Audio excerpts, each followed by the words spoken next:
Hello friends, welcome to my YouTube channel Saloni quest. जैसा कि साथियों, आज है संडे को आपको पता है कि हम करते हैं वीकली करंट अफेयर्स। 12 मई से लेकर के 18 मई तक जितने भी most important daily current affairs बनते हैं उन्हें हम इस वीडियो में डिस्कस करेंगे। तो चलिए जैसा कि स्टार्ट करते हैं। हमारा क्वेश्चन पहला है, जैसा कि संघ लोक सेवा आयोग का नया अध्यक्ष किसे नियुक्त किया गया है। यूपीएससी, जैसा यूपीएससी का नया चेयरमैन, बहुत इंपॉर्टेंट क्वेश्चन है, जैसा कि आपको सभी को पता ही है। यूपीएससी के नए चेयरमैन बनाए गए हैं साथियों अजय कुमार। अजय कुमार कौन है? जैसे कि अजय कुमार जो है, आपको ये जैसे बता दें कि ये कौन है, क्योंकि इनके जो इससे पहले भारत की सरकार में 2019 से लेकर के 2022 तक रक्षा सचिव रह चुके हैं। कौन? अजय कुमार। डिफेंस सेक्रेटरी रह चुके हैं। तो इनको नियुक्त किया गया है यूपीएससी का नया अध्यक्ष। ठीक है। जैसा कि पूर्व रक्षा सचिव को, तो इनको कार्यकाल कब तक होगा? इनका जो कार्यकाल है वो 6 वर्षों का होगा, या जैसे कि बता दें 65 वर्ष की उम्र तक होता है, उससे पहले ही हो जाता है जैसा, तब तक इनका कार्यकाल होगा। नियुक्ति राष्ट्रपति करते हैं इनकी, किसकी? यूपीएससी के जो अध्यक्ष होते हैं उनकी नियुक्ति कौन करता है? राष्ट्रपति। यूपीएससी की स्थापना हुई थी 1926 में। हेडक्वार्टर जैसा कि बता दें नई दिल्ली में है। और अगर अपने भारतीय जैसे कि संविधान में बताएं कि इसका उल्लेख किस अनुच्छेद में है, तो यह अनुच्छेद जैसा कि ये एक संवैधानिक संस्था भी है, तो इसका ध्यान रखना है आपको कि 315 से लेकर के 323 तक इसका जो जैसे कि आर्टिकल होते हैं ना, उसके बीच में यूपीएससी के बारे में दिया गया है। कब से? 315 से लेकर के 323 तक की। अगला क्वेश्चन हमारा, दुनिया के सबसे गरीब राष्ट्रपति के रूप में जाने जाने वाले किस देश के पूर्व राष्ट्रपति जोस मुजुका का इनका निधन हो गया है। तो जोस मुजुका जैसा कि यह दुनिया के सबसे गरीब राष्ट्रपति के रूप में फेमस थे, इनका निधन हो गया है। यह उरुग्वे के राष्ट्रपति थे। उरुग्वे के राष्ट्रपति हैं, मतलब जैसा कि उरुग्वे जो है यह एक दक्षिण अमेरिकी देश है, तो इसमें ये राष्ट्रपति थे। इनकी भी स्टोरी ना थोड़ा सा नेल्सन मंडेला जैसे मिलती जुलती है। जैसे हम बता दें कि नेल्सन मंडेला ना अपने देश में लोकतंत्र स्थापित करने के लिए काफी लंबा संघर्ष किए थे, जेलों में भी रहे थे और 27 साल तक ये जेल में रहे थे, जैसा कि हम बता दें। अब ऐसे में क्या होता है कि अपने देश में लोकतंत्र लाने के लिए कई संघर्ष किए इन्होंने, तो बहुत सारे लंबे समय तक संघर्ष रहा। फिर 15 साल जेल में बिताए। 15 साल तक इनको अज्ञात जेल में डाल दिया गया था, एकांत आवास में डाल दिया गया। तो इसका मतलब कि जेल में जब बिल्कुल एकांत में रहे, तो उसके बाद यह निकल कर जब आए, फिर उसके बाद अपने आपको इन्होंने क्या किया, राजनीतिक जीवन में ढालना शुरू किया। फिर जाकर के ये राष्ट्रपति बने थे। जैसा कि आपको पता है कि इनका कार्यकाल 2010 से लेकर 2015 तक रहा है, और लेकिन अब इनका निधन हो गया। जैसा कि अपने शांत स्वभाव, अपने बिल्कुल सिंपल लिविंग लाइफ स्टाइल के लिए ये जाने जाते हैं, जैसा कि क्योंकि भाई 15 साल जेल में 2010 से लेकर के 15 तक इनका राष्ट्रपति के रूप में कार्यकाल रहा था। और जैसा कि 15 वर्षों तक इन्होंने कारावास मतलब जेल में बिताए थे, इनको जेल हो गई थी। और दुनिया के सबसे गरीब राष्ट्रपति के रूप में जाने जाने वाले ये हैं उरुग्वे के पूर्व राष्ट्रपति जोस मुजिका, जिनका अब हाल ही में निधन हो गया है। अगला क्वेश्चन है हमारा, भारतीय सेना द्वारा मई 2025 में किस खिलाड़ी को लेफ्टिनेंट कर्नल पदोन्नत किया गया? जैसा कि तो देखो, नीरज चोपड़ा का नाम जो आपने जरूर सुना होगा, जैसा भाई गोल्डन बॉय है। अब गोल्डन बॉय है, तो गोल्डन बॉय जैसा कि आपको पता है कि नीरज चोपड़ा जो है ओलंपिक में गोल्ड मेडल जीते थे। इस बार वाले नहीं, पिछली बार की बात हो रही है। इस बार सिल्वर जीते थे, जैसा कि तो टोक्यो ओलंपिक में गोल्ड जीते थे। इनको मानद लेफ्टिनेंट कर्नल के पद से जैसे कि पदोन्नत किया गया है। पदोन्नत का मतलब क्या होता है कि मतलब जैसे कि पहले से ही किसी पद पर थे, पोजीशन पर, अब उसको प्रमोट किया गया है। आर्मी के कई पदों पर ये पहले रह चुके हैं, जैसा कि नीरज चोपड़ा, और यह अब पदोन्नत किए गए, मतलब प्रमोट किए गए हैं, मानद पोस्ट पर किए गए हैं। मतलब जैसे कि इनको आप समझ लो कि उपाधि टाइप की मिली हुई है, या ऐसे जैसे कि आप कहो कि वॉलंटियर टाइप के कह सकते हो। अब देखो, जैसे कि हम बताएं आपको कि नीरज चोपड़ा जो है मानद लेफ्टिनेंट कर्नल बन चुके हैं, जो सबसे पहले मतलब 2017 में इनको राजपुताना राइफल्स रेजिमेंट में नायब सूबेदार नियुक्त किया गया था। 2021 में यह सूबेदार पर पोस्ट पर मतलब प्रमोट होकर हो गए थे। 2022 की बात करें तो यह सूबेदार मेजर बने, और अब इनको जैसा कि लेफ्टिनेंट कर्नल बना दिया गया है। तो ये है भारतीय सेना के जो राजपुताना राइफल्स रेजिमेंट में है। अब ये बात ध्यान रखनी है आपको, इनको कौन कौन से पुरस्कार मिल चुके हैं। पुरस्कारों की बात करें तो 2022 में इनको पद्मश्री मिला था, चौथा नागरिक सम्मान जो की है परम विशिष्ट सेवा पदक में मिल चुका है, आर्मी की तरफ से यह मिलता है जैसा कि। और मेजर ध्यानचंद खेल रत्न पुरस्कार इनको 2021 में मिला था। खेल के क्षेत्र का सबसे बड़ा पुरस्कार होता है अर्जुन पुरस्कार, इनको 2018 में जैसा मिला था। तो टोक्यो ओलंपिक में इनको जैसे गोल्ड जीता था, और अभी पेरिस ओलंपिक में जो हुआ है उसमें इन्होंने सिल्वर जीता था। नीरज चोपड़ा जेवलिन में भाला फेंक से संबंधित हैं, ये तो आपको पता ही होगा। अगला क्वेश्चन, किस देश में विश्व का पहला वाणिज्यिक पैमाने का ई मेथनॉल संयंत्र खोला गया? तो जैसे कि विश्व का पहला कमर्शियल लेवल का ई मेथनॉल संयंत्र यह खुला है डेनमार्क में। ध्यान रहे इथेनॉल संयंत्र है यह डेनमार्क में खुला हुआ है। जैसा कि विश्व का पहला है, डेनमार्क वही देश है जिसने कार्बन डेपिंग की प्रक्रिया सबसे पहले शुरू की थी, जिसने पूरा का पूरा एक कार्बन द्वीप बनाने की घोषणा भी की थी। इसने कहा था क्या कि समुद्र के जो अंदर है कार्बन को स्टोर करेंगे, और डेनमार्क वही देश है कि जिससे ये निकलता है कि अर्थ की या पर्यावरण को लेकर के कितना ज्यादा सजग रहता है, एक्टिव रहता है, पर्यावरण से रिलेटेड कितनी बड़ी बड़ी चीजें करता है ये।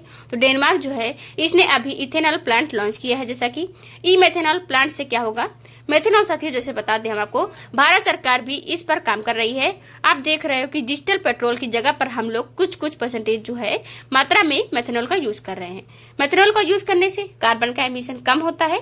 ऐसे भी अभी करेंगे कि जैसे कि इन्होंने लक्ष्य बनाया है भारत सरकार ने कि 2030 तक की जो कच्चा तेल है उसके स्थान पर मेथेनॉल का उपयोग करके आयात में 10% तक की कमी ला दी जाएगी।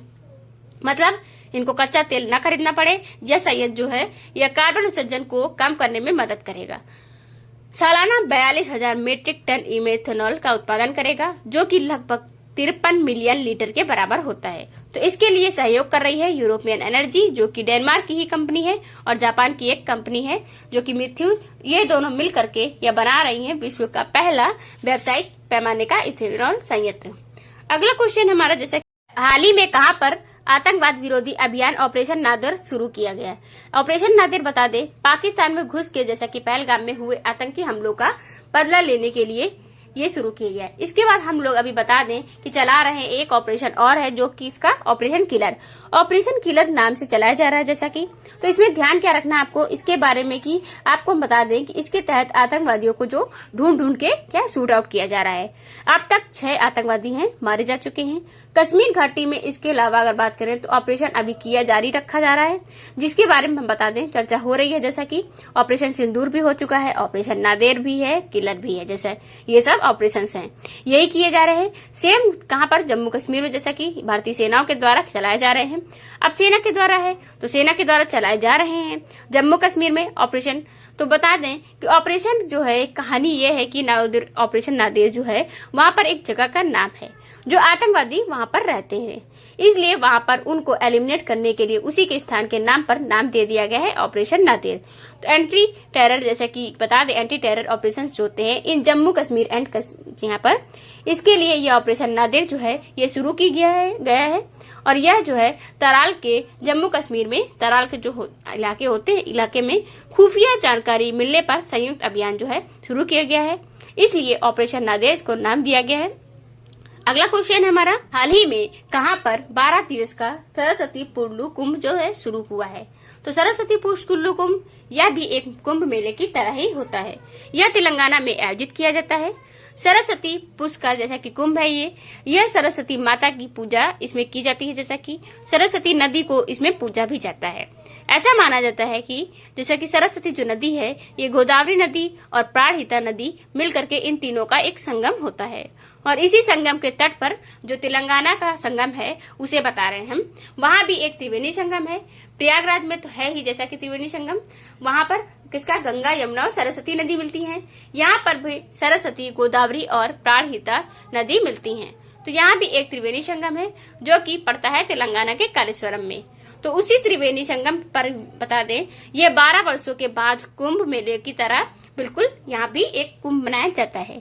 इनका नाम है सरस्वती पुष्करलू उत्सव, जो कि सरस्वती पुष्करलू उत्सव है, कुंभ है, ये यहाँ पर आयोजित किया जाता है। एक प्रकार का ये भी कुंभ है जो 12 सालों में एक बार आता है।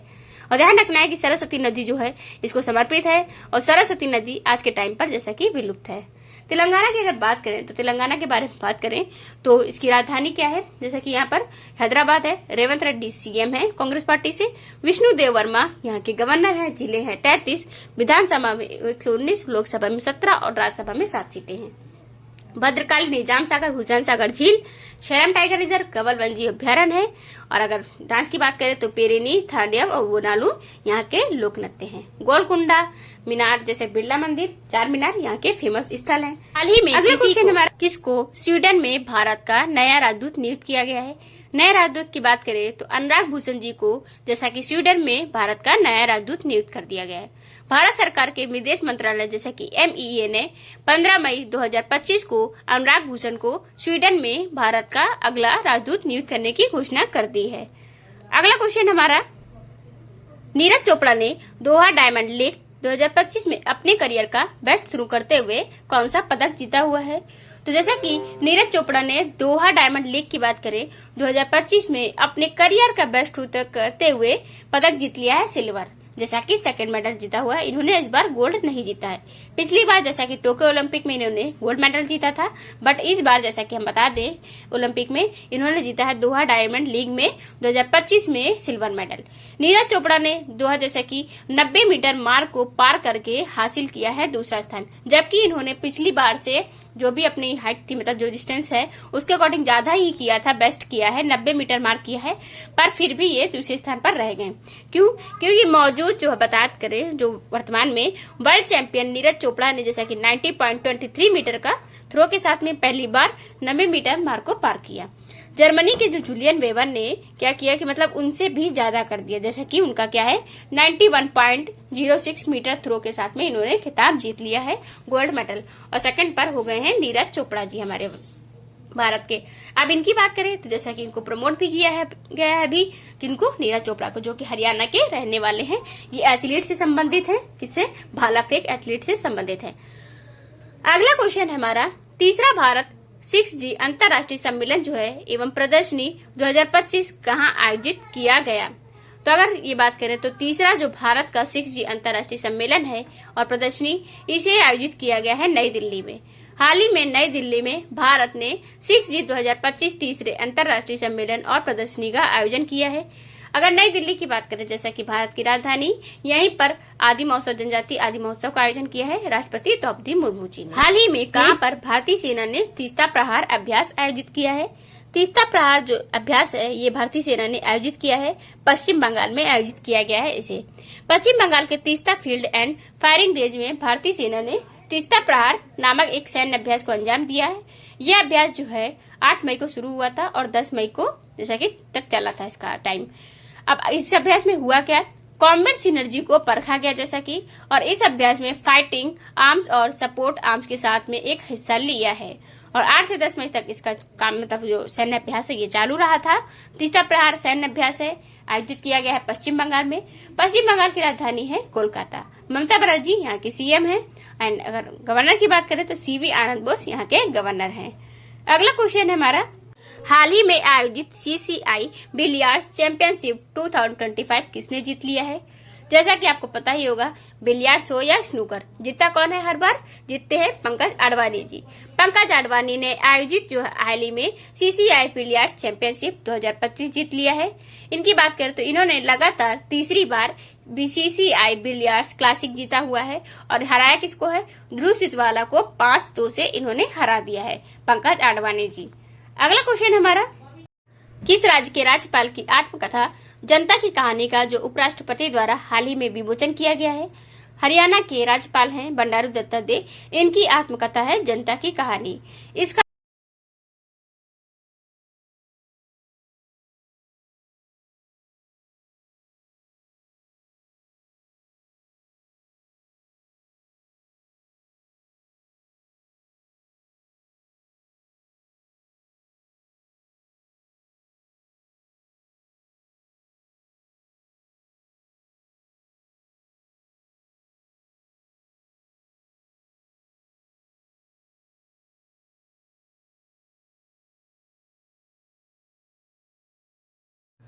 ऑपरेशन सिंदूर के बाद सरकार ने देश में कितने दिनों का तिरंगा यात्रा शुरू किया? ऑपरेशन सिंदूर जैसा कि शुरू किया है हमारी भारत सरकार ने पहलगाम आतंकी हमले के बाद में पाकिस्तान को सबक सिखाने के लिए शुरू किए गए ऑपरेशन सिंदूर की जो उपलब्धियां हैं गिनाने और उनकी सेना की जो शौर्य गाथा है लोगों तक पहुंचाने के लिए ये भाजपा जो है भाजपा सरकार है इन्होंने 13 से लेकर के 23 तक के मतलब पूरा टोटल 15 दिनों तक राष्ट्रव्यापी तिरंगा यात्रा निकालने की बात कही है।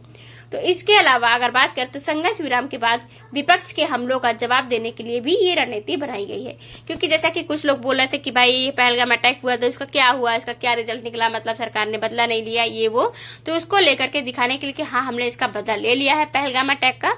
ये कौन सी यात्रा शुरू की गई है? तिरंगा यात्रा शुरू की गई है 15 दिनों के लिए ऑपरेशन सिंदूर के बाद। हाल ही में किस पद्म पुरस्कार से सम्मानित कृषि वैज्ञानिक डॉक्टर सुवर्णा अध्ययन का निधन हो गया है? तो ये पद्म श्री से सम्मानित है, जो पद्म पुरस्कार से सम्मानित कृषि वैज्ञानिक डॉक्टर सुवर्णा अध्ययन का निधन हो चुका है। डॉक्टर सुवर्णा अध्ययन की बात करें तो ये एक प्रसिद्ध वैज्ञानिक थे और इन्हें 2022 में पद्म श्री पुरस्कार से सम्मानित किया गया था। अभी डॉक्टर अध्ययन की बात करें तो इनका निधन जैसा कि 10 मई 2025 को हुआ था और उनका जो है श्रीरंगपटना में कावेरी नदी में मिला है। मतलब कि एक तरीके से कावेरी नदी कर्नाटक में जैसे बह रही थी उसी नदी में इनका शव तैरता हुआ मिला है। ये इनकी आत्महत्या मतलब तो है नहीं, जिस तरह से एक ही कृषि वैज्ञानिक रहे हैं और ये पर्यावरण को लेकर के मतलब वो रहते थे, सतर्क रहते थे। इसके लेकर के इसमें डाउट चल रहा है कि इनकी मौत हुई नहीं है, किसी ने की है, मतलब इनको मारा है। कौन है? जो कि पद्म श्री से सम्मानित होते हैं 2022 से डॉक्टर कृषि वैज्ञानिक है सुवर्णा अध्ययन का हाल ही में निधन हो गया है 10 मई को।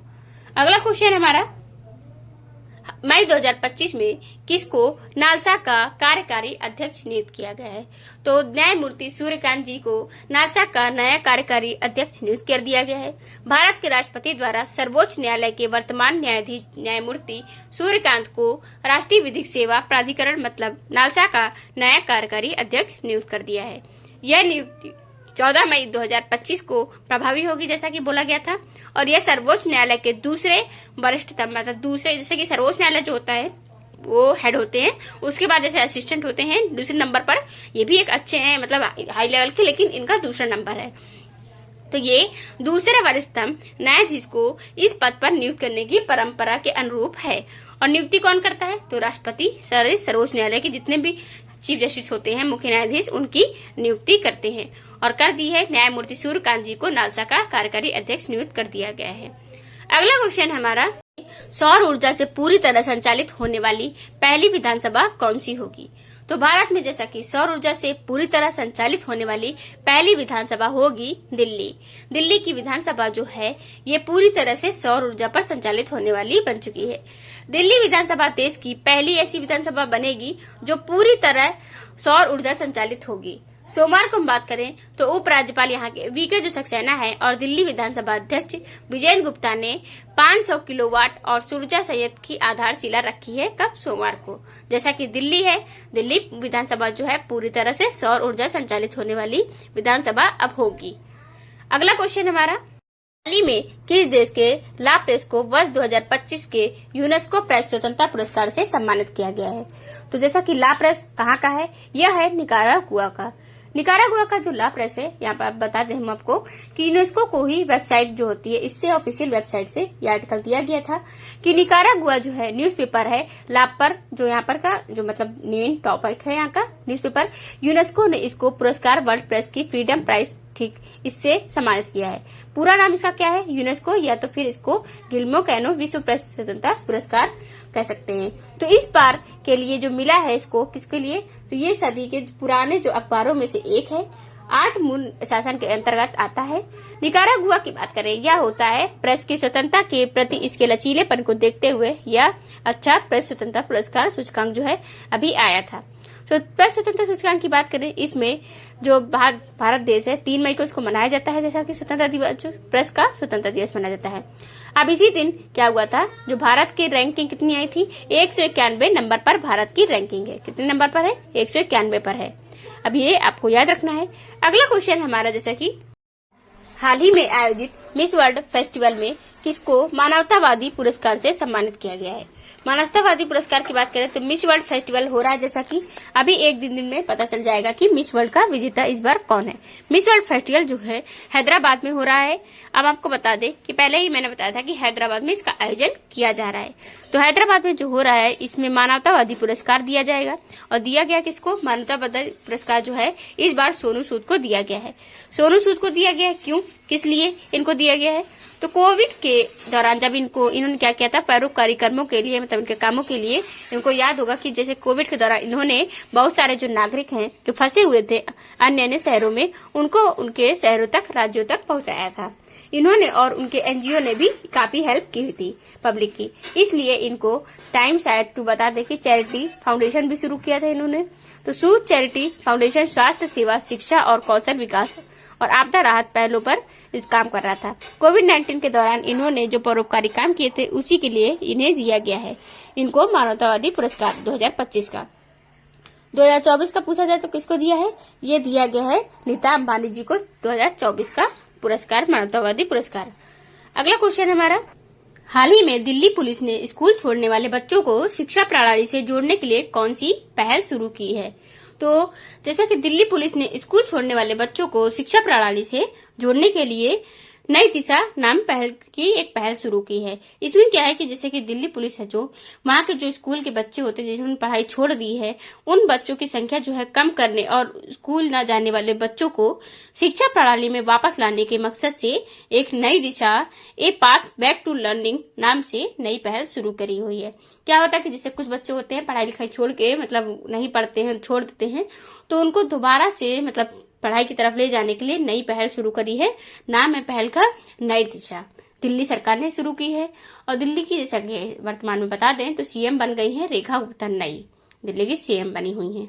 और ये दिल्ली विधानसभा जो कि पूरी तरह से सौर ऊर्जा पर संचालित होने वाली पहली विधानसभा बन गई है भारत की। अगला क्वेश्चन हमारा, ताप्ती बेसिन मेगा रिचार्ज परियोजना को लागू करने के लिए किन दो राज्यों के बीच में एक समझौता ज्ञापन पर हस्ताक्षर हुए हैं? तो ताप्ती बेसिन मेगा रिचार्ज जो है परियोजना है, ये इसको लागू करने के लिए दो राज्यों के बीच में समझौता हुआ है। राज्य है कौन कौन से हैं? तो मध्य प्रदेश और महाराष्ट्र के बीच में समझौता हुआ है ताप्ती बेसिन मेगा रिचार्ज के लिए। अब मध्य प्रदेश और महाराष्ट्र जैसे की सरकारों ने संयुक्त रूप से ताप्ती बेसिन मेगा रिचार्ज परियोजना को लागू करने के लिए एक समझौता ज्ञापन पर हस्ताक्षर कर दिए हैं। महाराष्ट्र की बात करें, महाराष्ट्र और जो मध्य प्रदेश है, ये ताप्ती नदी कहाँ से निकलती है? मध्य प्रदेश से निकल करके महाराष्ट्र में एंटर करती है जैसा कि। तो ये जो ताप्ती बेसिन मेगा रिचार्ज परियोजना है एक, और इसको लागू करने के लिए इन दोनों राज्यों के बीच में समझौता किया गया है। मध्य प्रदेश की बात करें तो मध्य प्रदेश को भारत का हृदय भी कहा जाता है। मध्य प्रदेश की राजधानी है भोपाल। मोहन यादव बीजेपी पार्टी से यहाँ के सीएम है। मंगू भाई छगन भाई पटेल यहाँ के गवर्नर हैं। सबसे ज्यादा चीते मध्य प्रदेश में ही पाए जाते हैं, जैसा कि माधवगढ़ राष्ट्रीय उद्यान जो है यहाँ का 58वां टाइगर रिजर्व बनाया दिया गया है। यहीं पर यहाँ के जो सीएम है मोहन यादव जी ने अभी अनाउंस किया था 14 अप्रैल को, जब अम्बेडकर जी की जयंती थी, कि यहाँ पर अम्बेडकर भीमराव अम्बेडकर जी के नाम पर एक नया वन्यजीव अभ्यारण्य बनाया जाएगा। मतलब पहले से था, उसका नाम रख दिया जाएगा वन्यजीव अभ्यारण्य। अगला क्वेश्चन हमारा, भारत ने किस देश को वित्तीय सहायता देने पर IAF बोर्ड की बैठक में मतदान से बाहर रहने का चयन किया है? भारत देश जो है पाकिस्तान को वित्तीय सहायता देने पर जो IMF बोर्ड की बैठक में मतदान से बाहर रहने का फैसला किया है। जैसा कि IMF है जो पाकिस्तान को लोन दे रहा है, ऋण दे रहा है, और किसकी वजह से दे रहा है? दिला कौन रहा है? अमेरिका दिला रहा है। तो इसमें क्या होता है कि दो ऑप्शन होते हैं, या तो तुम मुझसे बाइकआउट कर लो, मतलब कि एक तरीके से इसके हट लो, इसमें कुछ बोलो ही मत, या तो तुम इसको सपोर्ट करो। अब भारत देश पाकिस्तान को सपोर्ट तो करेगा नहीं, इसलिए भारत ने क्या किया, अपने आप को अलग कर लिया इससे। अगला क्वेश्चन हमारा, 22 मई 2025 में किस देश ने रोगाणु रोधी प्रतिरोध से निपटने के लिए जलीय कृषि में प्रमुख रोगाणु रोधी दवाओं के उपयोग पर प्रतिबंध लगाया है? भारत देश ने 2025 में मई 2025 में जो रोगाणु रोधी प्रतिरोध से निपटने के लिए जो जलीय कृषि करते हैं, जैसा कि मछली उत्पादन करते हैं या जलीय जीव का उत्पादन करते हैं, उनको मतलब पालते हैं, उनको रोगाणु रोधी दवाओं के उपयोग पर प्रतिबंध लगाया है कि उन पर किसी भी तरह का कीटनाशक जो दवाइयां होती है उनका यूज न किया जाए, जिससे कि पर्यावरण भी खराब होता है और जल भी इससे खराब होता है। जैसे कि मछली के पालन में क्या होता है कि वहां पर तरह तरह की दवाइयां डाली जाती हैं, तो उनको प्रतिरोध लगा दिया है, इन पर भारत सरकार ने लगाया हुआ है। और ये ज्यादातर जैसे कि जो तटीय सीमा होती है, जैसे कि केरल है, तमिलनाडु है, कर्नाटक है, इन राज्यों पर लगता है। ये लोग मछली का पालन करते हैं, जैसे कि मछली को पालते हैं। भारत की बात करें तो जैसे कि भारत की राजधानी हमारे क्या है, दिल्ली है। भारत में इस बार ग्लोबल इनोवेशन समिट की मेजबानी कर रहा है भारत है, जो कि 8वें नंबर की कहां पर कर रहा है, मध्य प्रदेश की राजधानी भोपाल में आयोजित की है। भारत के किस राज्य में से 2025 में निपाह वायरस का मामला सामने आया है? तो भारत के केरल राज्य से 2025 में निपाह वायरस का मामला सामने आया है। निपाह वायरस जैसा कि हम बता दें 2018 में पहली बार यहीं से मतलब पता चला था कि इसके बारे में, वायरस के बारे में। अब 2018 के बाद फिर से इस बार 2025 में इसके बारे में जानकारी मिली हुई है निपाह वायरस की, जो कि ज्यादातर केरल में ही, मतलब हर बार केरल से ही निकलता है। लेकिन ये क्या है कि केरल तक ही सीमित है निपाह वायरस, अभी तक दूसरे राज्यों में नहीं हुआ है। इसकी अच्छी बात ये है। केरल की राजधानी है तिरुवनंतपुरम।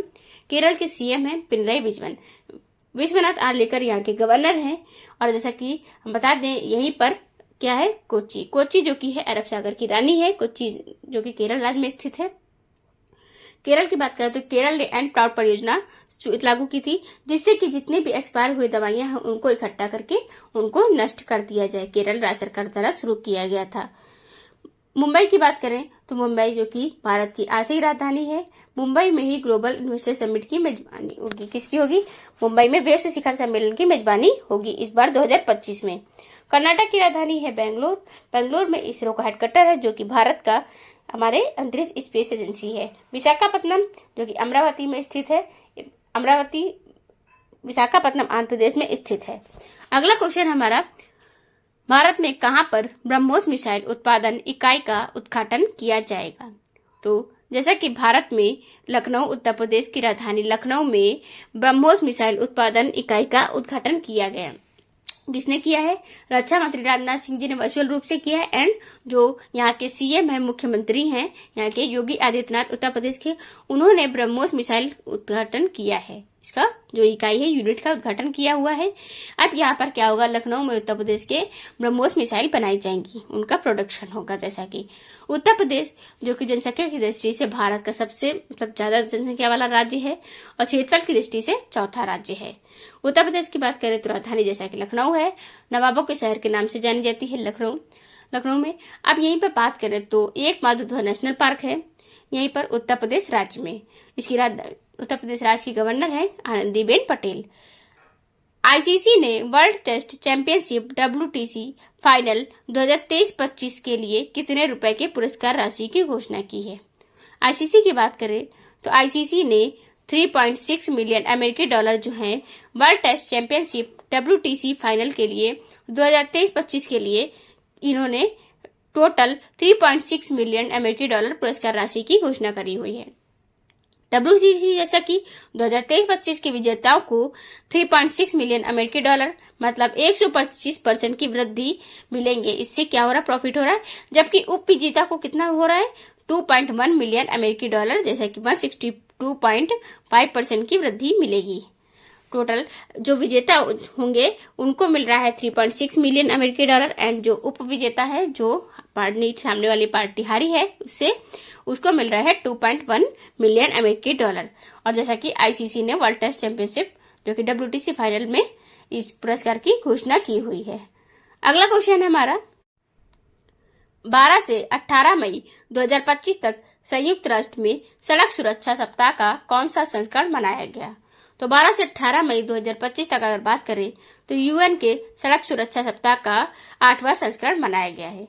किसका 8वां संस्करण इसका मनाया गया है? यूएन का। यूएन की बात करें तो इसका हेडक्वार्टर न्यूयॉर्क में है। जैसा कि कहाँ पर है, न्यूयॉर्क कहाँ शहर पर है?